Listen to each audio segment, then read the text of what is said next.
If you haven't heard about Anchor, it is the easiest way to get your podcast started. First of all, let me explain a few things. It's free. Secondly, there's a creation tool that allows you to record and edit your podcast right from your phone or your computer. Anchor will also distribute your podcast to Spotify, Apple iTunes, and many more. You can also make money from Anchor with minimum listenership. It has everything you need in one place. So please, go download the Anchor app or go to anchor.fm and get your podcast started today.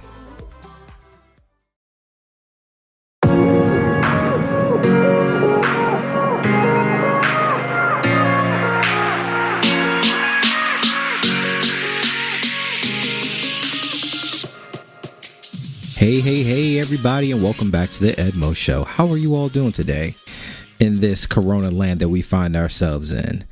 As for me, not much has really changed. I've been going back to work, working long hours. The only difference is now we have this mandatory shelter in place and a weird curfew. So now, due to the long hours that I have to work at work, I've been given traveling papers just in case if I happen to get pulled over by the cops. I have some sort of documentation on me to tell them, hey, I am heading to work or I'm heading home, which seems to me is kind of weird anyway. But so we're not going to talk too much about the corona. I feel like I kind of beat you all to death with it the last episode. Tonight's discussion is going to be on the topic or the subject matter of relationship. I picked this discussion because I found a really good post by one of my friends, and it's a meme, and it reads like this: a lot of men walk away because y'all women was too busy finding faults in them while they was too busy overlooking yours. And that kind of struck a note with me, and I find myself a lot of times talking about relationships with my friends. A lot of downtime, or maybe it's because a lot of my friends are going through relationships. You know, we're in that weird mid 20s to 30s range. You know, we're all, for the most part, millennials. And it seems that in today's society, relationships are pretty turbulent. Now, you find those people who have loving relationships. You have those people who are serial daters. You have some people who are recovering from past hurt and they're just out, having fun. And you have those people who are just like, I never want to settle down. And I find a lot of those people, even in the older years. Now, for me, everyone has a past. Everyone does. Everyone has a story, as I said in the first episode. Now, in my past, I was a serial dater. Like, I was one of those guys that, I ran the streets. I did my thing. I collected numbers as the night went on. Some I had, furthered the relationship with. Some not so much, and that were very short-lived, and that's nothing to be proud of. Also, in my past, I was married. Just didn't work out. And I find myself now being older. I believe it didn't work because, not going to put blame on her, but I'm just going to talk about myself. I wasn't ready. I believed I was ready, but I wasn't ready that came with all the responsibility and everything that came with it. And I find a lot of times that's what it is. A lot of times people get into relationships thinking everything is going to be sunshines and rainbows. You're always going to be that person's best friend. You're always going to be in love. And that's just not the case. And especially getting married at 21, I was still a kid. I was still figuring myself out. I was in the military at the time, which seems to be a cultural thing within our armed forces. I found myself being very selfish looking back on it. I found myself really only thinking about me and thinking about how I felt, not really giving too much thought, even though I took care of them. My ex-wife had a daughter. We knew each other as teenagers, and it was just, we're still figuring ourselves out. We didn't have any friends. We didn't have any family other than the people that we met in the military. And a lot of the negativity crawled over into our relationships, and that's going to be another talking point tonight. As I stated in the first episode, I am getting remarried. I do have a fiance who I've been with going on 6 years now. And I have learned more in that relationship than I have in any other relationship before then. I've learned more in this relationship than I did when I was married.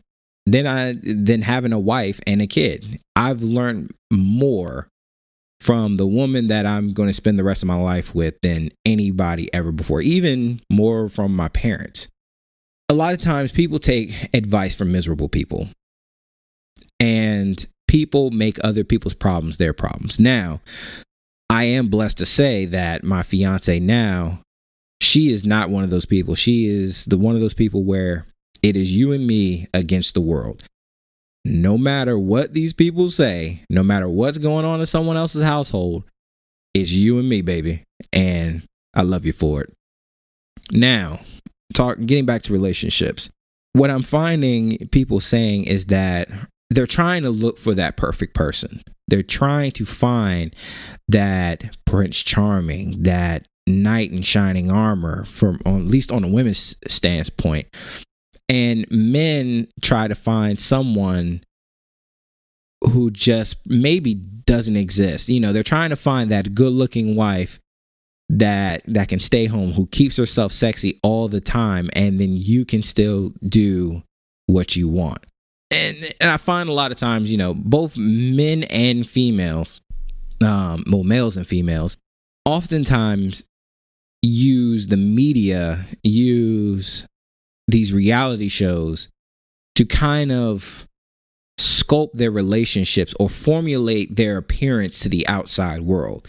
You know, I find a lot of women who are saying that they can't date a man unless he has a house, a car, money in the bank, and all this other stuff. And I'm finding a lot of men that are saying, hey, I want a woman that has a nice body, you know, who's loving and all this other stuff. And it's just, we're all looking for perfect, vain people. And I feel that's what it is. We're looking for vanity. I feel like vanity and this selfishness is creating hard times for relationships. And I'm no different. Like, I was definitely, in my past, I was dating for vanity. I wanted that good looking, you know, arm piece when I walked around. Made me, as a man, it made me feel proud. You know, hey, look what I got. You know, the kill of the day. Now, my fiance is very beautiful. You know, if it wasn't for her look, that's what got me interested. And she knows about that. I tell her all the time, you know, like, your appearance is what got me interested in you. It's the relationship. It's the who you are as a person that kept me around, that keeps me locked in. And now, on top of that, it's what we're building together, the goals that we set for ourselves that keep us locked in together. And I don't hear that from people. My fiance and I, we talk a lot about relationships outside of my friends. You know, she has her opinions and I have mine. My opinion is that we have lost that traditional aspect, structure of relationships. And I'm about to give you guys a red pill moment. I am a red pill guy. I am a alpha male. I am a type A personality. I live my life by my own accord. We have gotten so far from God, husband, wife, children, then the dog. Now it's God's not even in the picture. It's woman, child, or woman if you have children. It's woman, dog if you got one, or pet. Then it's the guy. And I see a lot of women nowadays, and this episode is not going to be about bashing women. Everybody's getting it. It seems that women care more about, how do you make me feel? What can you do for me? Like that Janet Jackson song, what have you done for me lately? You are here to make me feel good. You are here to make me feel like a queen. You are here to serve me. And men, a lot of times, it's, how do you please me sexually? How do you look when we're walking down the street together? You're here to make me look good. And both sides are wrong. I'm going to be harsher on men on this one. If you are the head of your household, you have to be the king of your castle. You have to be the one in charge. You have to be the one calling the shots. I'm probably going to piss off a lot of women for this one. Men and women are not equal. We are different. We are complementary to one another. Men have their strengths. Women have their strengths. It's not a contest. In my relationship, we understand that. We have come to that point. And when we hit our rocky points in our relationship early on, we were doing that. we were living just that way, where we were treating each other as equals, but not as compliments. My woman compliments me. I compliment her. And that's the dynamic that we're building now. You're going to find a lot of red pillars that are like, hey, man, how about you just dine and dash? Get the draws and then roll out. But that's an empty life, if you really think about it. I had a lot of friends like that who are now turned on to relationships. They're building relationships. Now, I can tell you, as someone who did sleep around right after I was married because I felt like I had to regain something, it gets empty. It gets lonely. You're dealing with a different stranger. You're dealing with a different personality all the time. And it's a lot of work to juggle all that all the time, to the point where you have to emotionally cut yourself off from people. And it's really difficult to get it back. You learn to distrust people because you don't know people. You don't understand people. You learn to just use people. You treat people as objects. That's both men and women alike. My fiance, she had a similar thing. She felt like, she couldn't trust people. It took her a long time to trust. And we will discuss, our relationship in depth when she's here. But I'm just talking about relationships as a whole. It's kind of sad where I see more people just, using relationships as a means, as a way to get what they want. It's weird that I find more so that marriage is becoming disdained. Marriage is no longer a factor. Like, you find people who are just saying it's just a piece of paper, but still having children with multiple different people. And it's that thought process that sets you up for failure. It's that thought process that creates this havoc that we're living in, where nobody trusts anybody. It's that thought process that keeps that same mentality going on both sides, men and women. Men will sit here and say, these bitches ain't shit. I know I've said it. I've said it in my past before. I'm no different. Out here, women, predominantly black women, because I am black and I live in predominantly black areas where they'll say niggas ain't shit. I've even seen it go so far where a woman is so hurt that she'll turn to becoming a lesbian, thinking that it's going to be any different. Now, that's not every person, but I have seen it. You've seen women get so tired of men treating them a certain way that they turn to women, and then they find out that these women are no better. We don't know how to trust anybody anymore. And I honestly feel like it's because we no longer honor God. Now, I'm not a hyper religious person. I am a recovering child of God. That's what I'm going to leave it as, because I still have my issues with organized religion. I am an advocate for God. You can even say I'm Jewish for Jesus. I had a friend that told me that one time, and it kind of made me laugh. But now, as I'm getting older, and I don't think she understood what she was saying, but now I'm getting older, I'm starting to understand the meaning behind that, even though that's not her intent. Regardless of what religion that you cater to, it's always about God. He created everything. He created us. Regardless of what your doctrines say, it always goes back to one focal point, that there is an almighty entity, being, force, whatever. There's always this one central connecting, creating essence that put everything here. At least in America, our foundation is Judeo-Christian. Now, I am a Judeo-Christian person. I am an advocate for reading the Bible. I do have my issues with Christianity. I do have my issues with believing that that Jesus Christ himself is God Almighty, Yahweh, Elohim, whatever you want to call God. But that's my personal issue, which I will talk about in another episode. I do feel like the doctrines that are in the Bible are 100% correct. Now, I'm not going to say that you have to sit here and live your life by the Bible day in, day out. But I will say, use the Bible as your driver's manual, as the manual to your life. I'm not sitting here saying that you got to pray multiple times a day. I'm not sitting here saying you got to eat certain things. You can't do this, that, or the third. I'm just saying use it as a manual. I'm not going to sit here and say that the Bible is the word of God, because I don't believe that. I do believe the 10 Commandments was the word of God. And I do believe that the 10 Commandments is everything that we need. What I will say is that read the 10 Commandments. Dive deeper into it. I feel like the 10 Commandments is the word of God, and the Bible itself is the 10 Commandments in depth, giving you different ways of looking at it. Now, back to relationships. Now, why is it God, man, woman, child?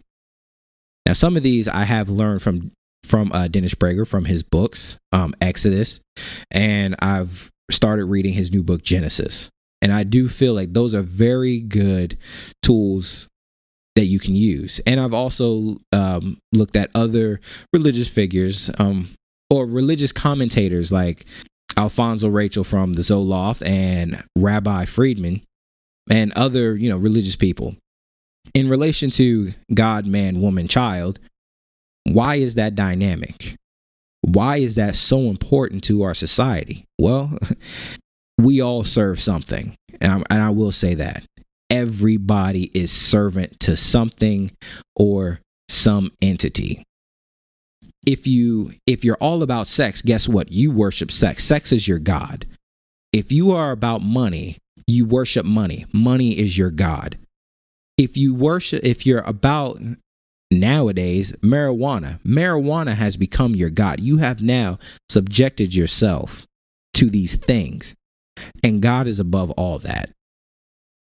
Hell, God created all that. So why isn't man first?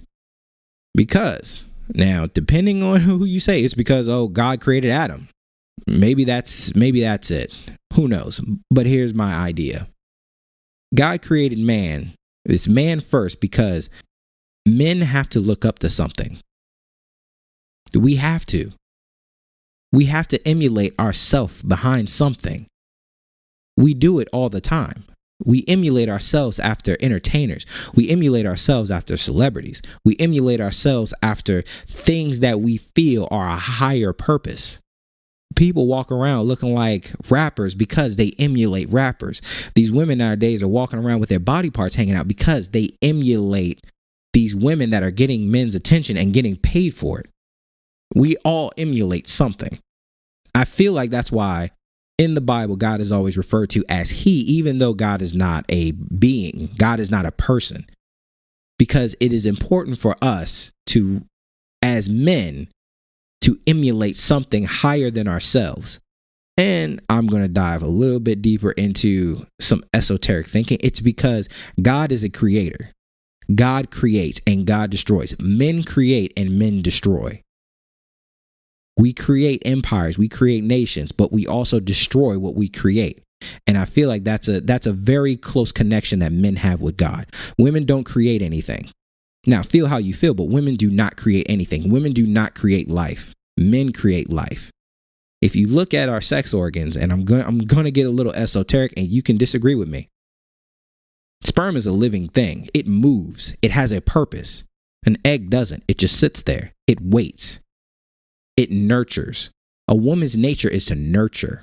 A woman's nature is to cultivate. She's to bring in things into herself and then present it out to the world.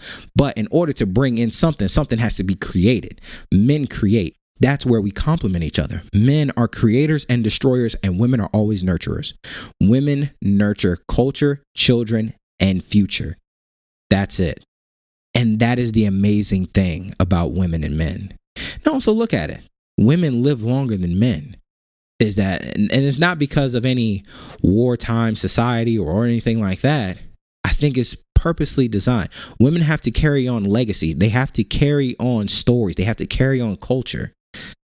Men have to create that. We have to create culture. We have to create society. We have to create all these things. And it is a woman's job to pass that on. As men, you are the one that creates the relationship. The woman is the one to maintain the relationship. Now, that's not to say once you get in a relationship, you just, all right, you drop your bags and that's it. No, you still have to create. You still have to do something.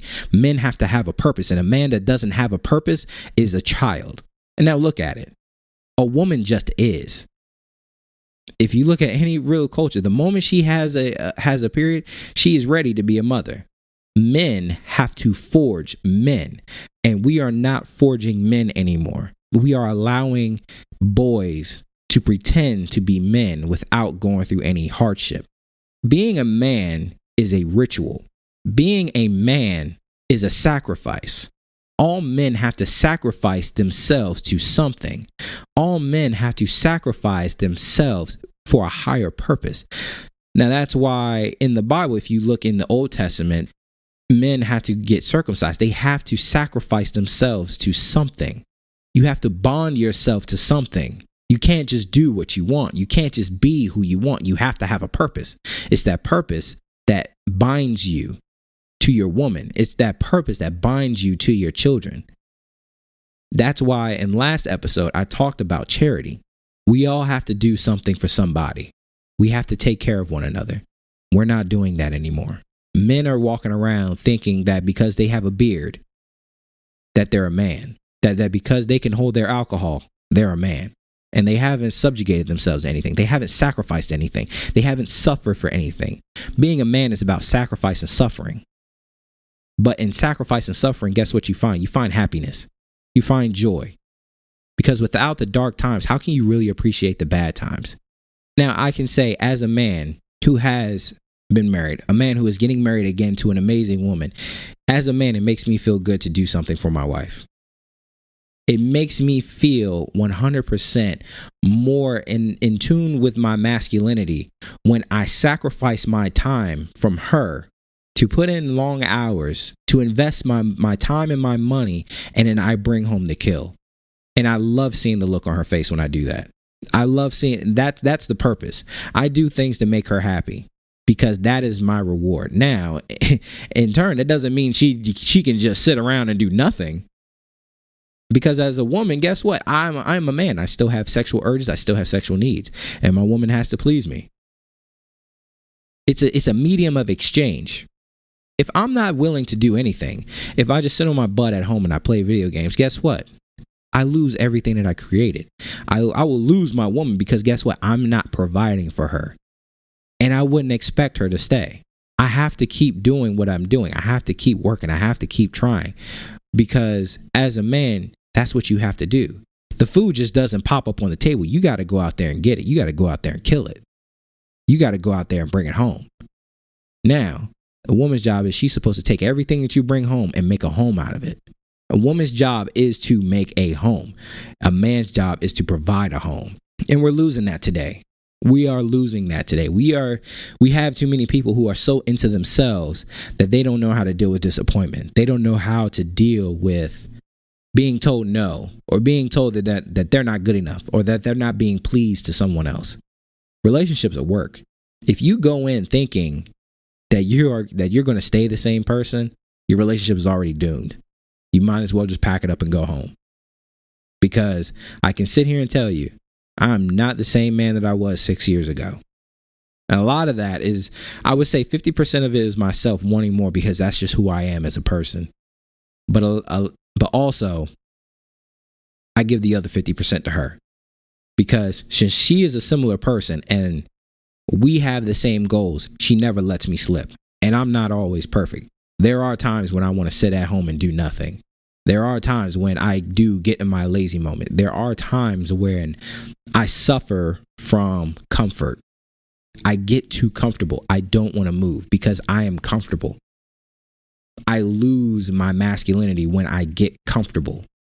Men, you cannot be comfortable. Now, that's not to say you can't. It's like you can't have a big house. You can't have a nice car. You can't have a beautiful wife. You can't have the toys that you like. Because trust me, I got a lot of toys that I like. But at the same time, I'm always going to want more. I'm always hungry for more. But it's my woman that keeps me grounded. It's my woman that keeps me coming back home. People aren't having that today. People get to that point. They get lost in the lust.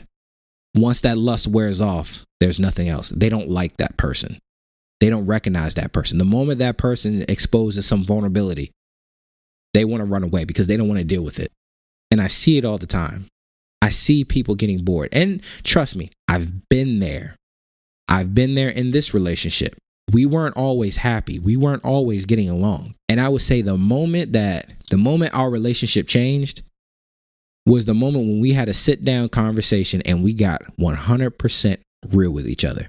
What are we doing?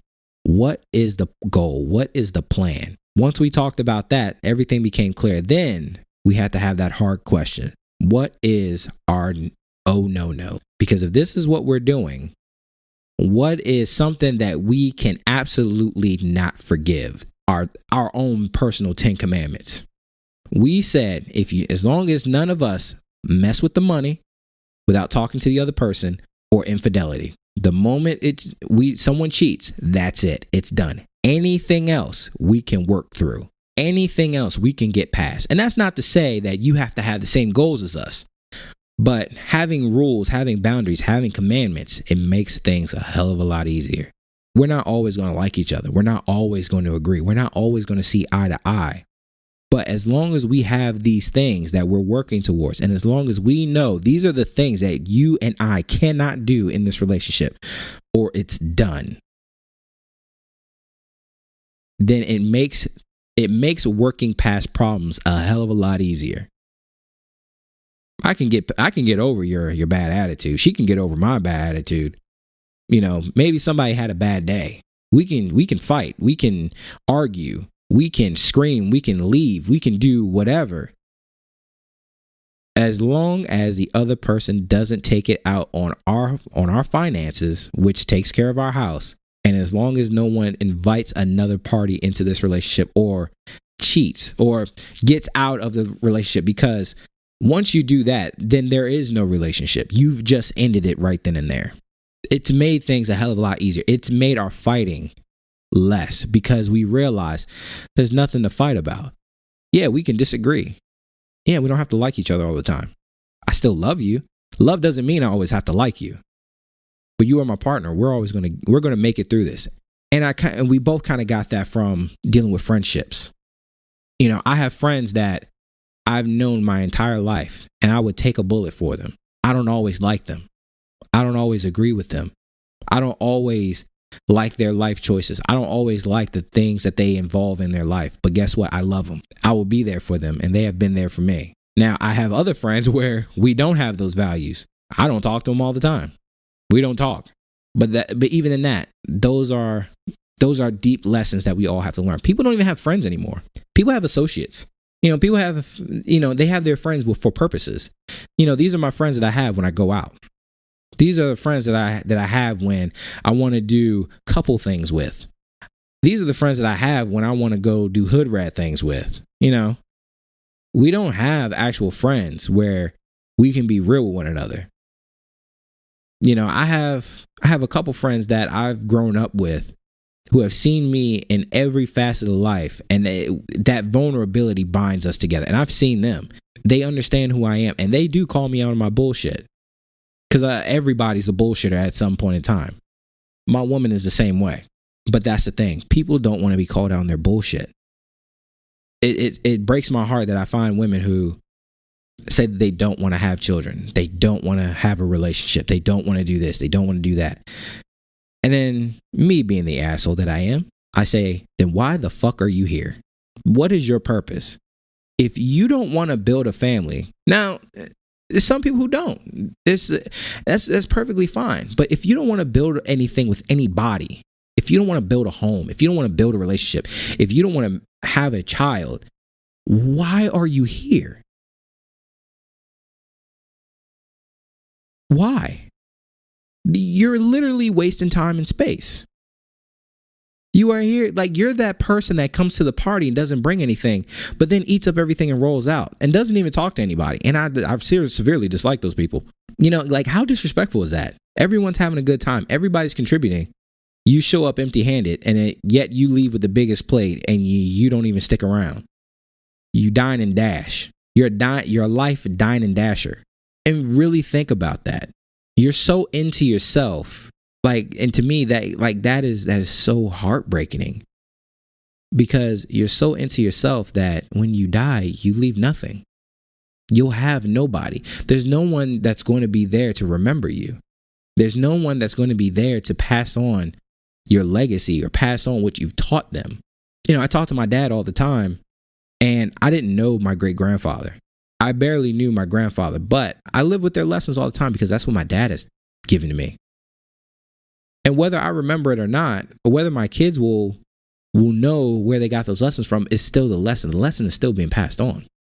Now, let's throttle down a little bit. Relationships today. I met my fiance on Tinder, and I'm perfectly aware that people use Tinder for a hookup. I know I did. I used Tinder as a hookup, but I wasn't a very vain person. If I liked you, I liked you, and I took it where I could. If it ended there, it ended there. Now, it took somebody to say, "You're not going to waste my time," and I'm like, "Ooh, I'm interested in you because I don't like my time wasted, and you don't like your time wasted. So that means we can go somewhere with this." And we sat and we talked. We really got to know each other. We invested in one another, and people don't do that. I have several friends who are getting married right now, and they look so miserable. Now, I get it. Like, planning the day is very stressful. Trust me, I'm going through it right now. Like, I'm not, no. You're not going to stress me out. I'd rather just, let's go elope somewhere. I've seen some of my friends who are in these long-term relationships, and they look, and that's not to say that my relationship is perfect, but my friends have looked at my relationship when we all hang out, and they were like, wow, you guys actually look happy. And then we'll just look at them like, well, we don't even like each other. And then we'll just go back to having fun because that's just the type of people that we are. We joke about everything. We enjoy each other's company. And it took us a long time to get to that point. We even had some friends tell us, y'all even act alike. Yeah, we act alike because we spend a lot of time together. That's the whole point. When you become married, or when you become, and to reference the Bible, you become one flesh. And one flesh is to represent a child, but you do become one person. You become a union. You become one thing. And to be honest, I love it. I love it. I didn't have that. I've never experienced that before. To be one with somebody. We've been together and we've understand each other so well that a lot of times we don't even have to talk to each other. There's times when I'm so busy and there's something that needs to get done, and my woman goes ahead and handles it because she understands how I think. She understands who I am. And then she backfills me later. And if it's something she's not sure about, she calls me. She'll ask me, hey, what do you think about this? A lot of times I don't really care. But if it's really something that needs my opinion, then yeah. If it has anything to do with our finances, yeah. If it's something small, no, she doesn't bother me. She goes ahead and she does it. And I find a lot of men, they don't trust their women to do that. Women don't trust men to do that. I'm finding women nowadays are treating the guys that they deal with as children, and they're using sex as a treat. No. Because any real man will understand sex is cheap. I can get sex anywhere. Hell, I can even pay for it if I really want it so bad. I don't even have to have it with a person. I can have it by myself. That's how cheap sex is. And if you have sex in a relationship, if you start a relationship with sex, your relationship is cheap. It's never going to last. You're going to have to overcome so much. To me, your relationship is the cake and the sex is the icing. The icing is the best part, but you don't eat just icing. You want the cake. The icing can give the cake a little bit more character. It can give it a little bit more flavor, but the essence is always the cake. That's it. Like, it's about the cake. It's about the relationship.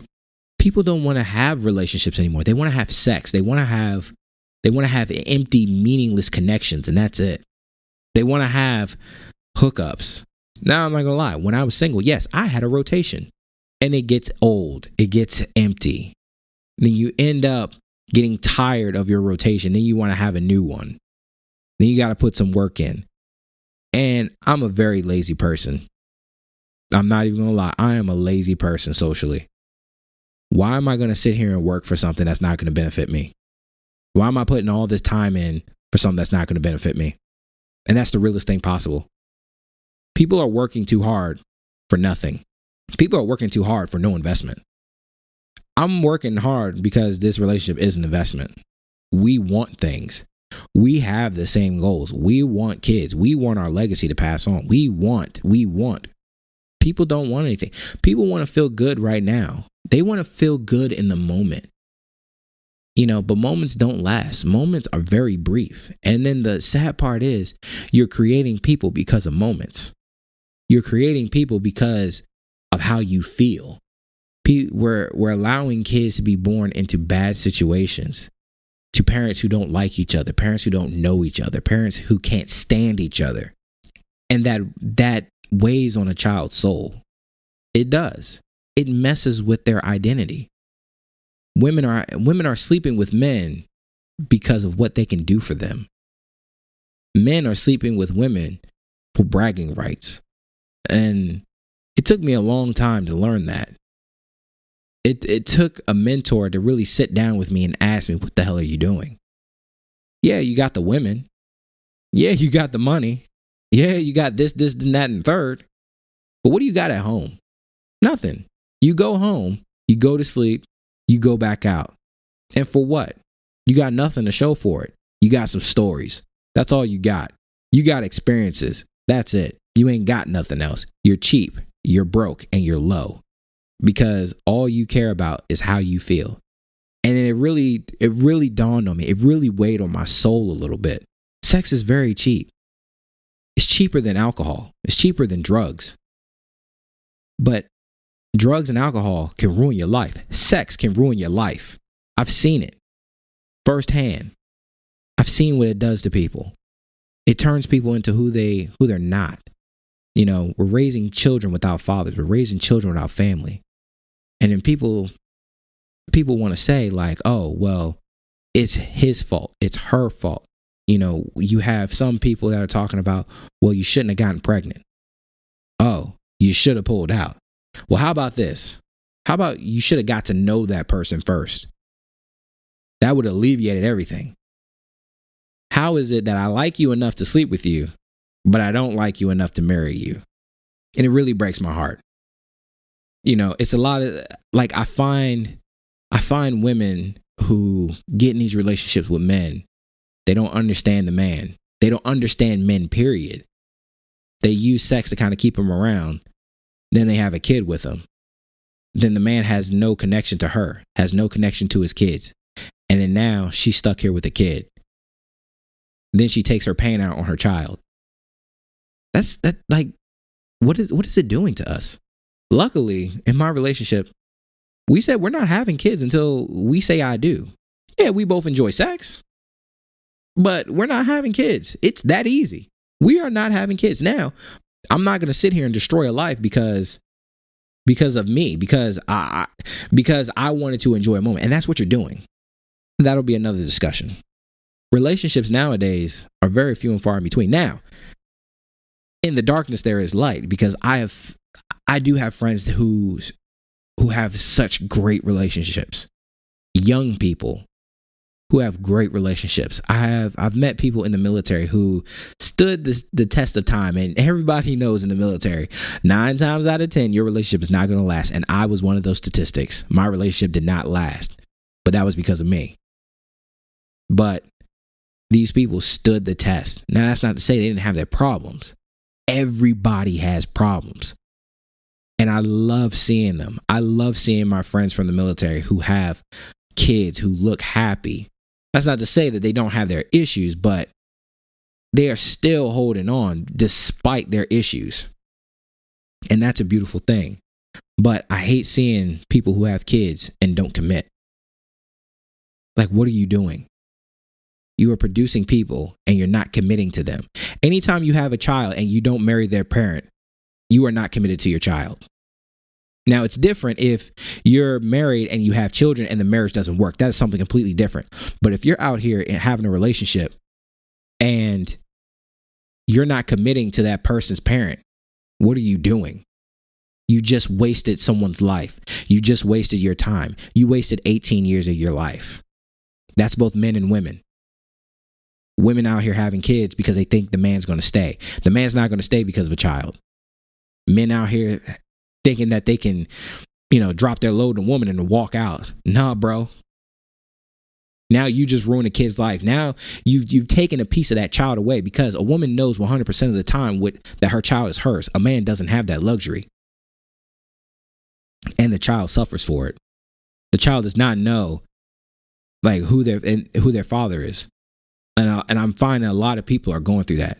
And a lot of people are carrying that sin, that burden into relationships. They don't trust anybody because of their parents. Be mindful of what you do.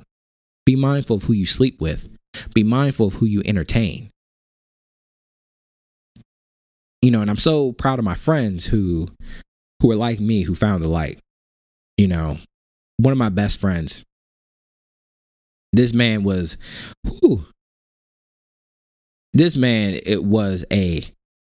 artiste of women, and for a heavy set dude, he can pull them like no one's business.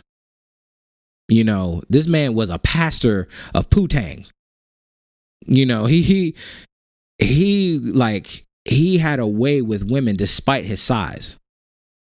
Because a lot of times women say, you'll hear people say women don't like fat dudes. Nah, he was a big boy and he got him. And he wasn't the richest. He was very confident though.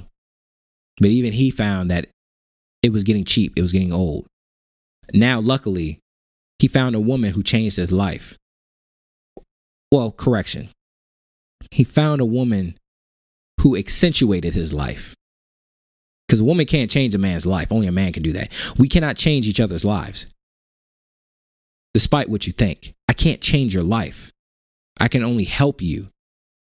And he found that woman. And I'm so happy for him, because I've seen him in empty relationships.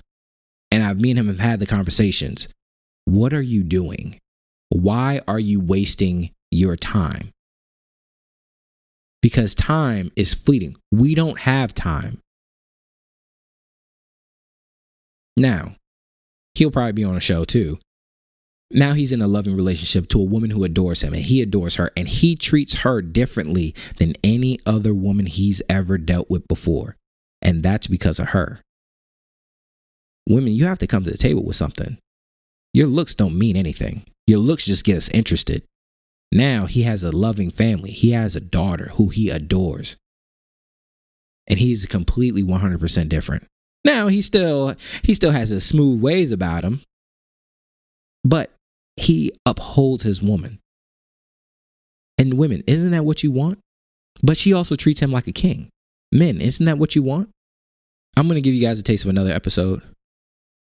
Men, you cannot be a king without sacrifice. Or you cannot be a successful king without hardship and sacrifice, because being a king is earned. You earn it either through conquering something, building something, or it's handed down to you. And if it's handed down to you and you didn't earn it, you're not going to keep it. But if you've earned it because of your hard work and your reputation, it's going to last, because you still had to conquer something. You had to conquer yourself. Now, women, you cannot be a queen without a king. You just can't. Because a woman's worth comes from a man. Because a man places his worth on his woman. If I value you, you are worth something to me. If I don't, you're not worth anything. So all these women out here, all these men out here calling themselves kings and queens, cut it out. Because you're not a king or queen of anything. Because being a king comes with responsibilities. Being a queen comes with responsibilities. And it's the queen's job to maintain the kingdom. That is why on a chessboard, the queen is the most powerful piece. But when the king is down, the game's over. You cannot have a queen without a king. I don't care what game you're playing. I don't even care if you're playing cards. Even though a king and queen are both 10 points. But a king will always take out a queen. I don't care. Women, find a king. Find somebody who's building something. Find someone who's worth something. If he's not, leave him alone. I don't care what kind of car he drives. I don't care what kind of shoes he has on. I don't care how much money he has in his pocket. If he's not building anything, he's not a king. Men, If she's not upholding what you have built, she is not a queen. She is a peasant. Women, if you are entertaining a man who all he has is money, cars, and shoes, you do not have a king. You have a fool. You are being entertained by a fool. Men, if you're dealing with women and they're not worth anything, you're dealing with a peasant. And we're going to continue that discussion on the next episode. Kind of went off on the tangent a little bit. We'll continue this on another episode and we'll dive a little bit deeper. And this is going to be, I'll probably make this into a series, a relationship series, where I'll have people who are in relationships visiting and we'll have a discussion. I'll have my woman on here and I'll probably have some friends on here. It's been good talking to you guys and I hope you guys have a great day. Make sure you guys subscribe on Facebook and Instagram. And I'm working on Twitter, Parler, and some other things. But make sure you guys find it on Facebook. That's mainly where I'm going to be at. If you guys want to leave memes, if you guys want to leave comments, please. And you can email the show at theedmoshow@gmail.com. All the links will be in the show notes. And I'll see you guys later. Bye. And when I say hold yourself, I want all of you get ready to stop.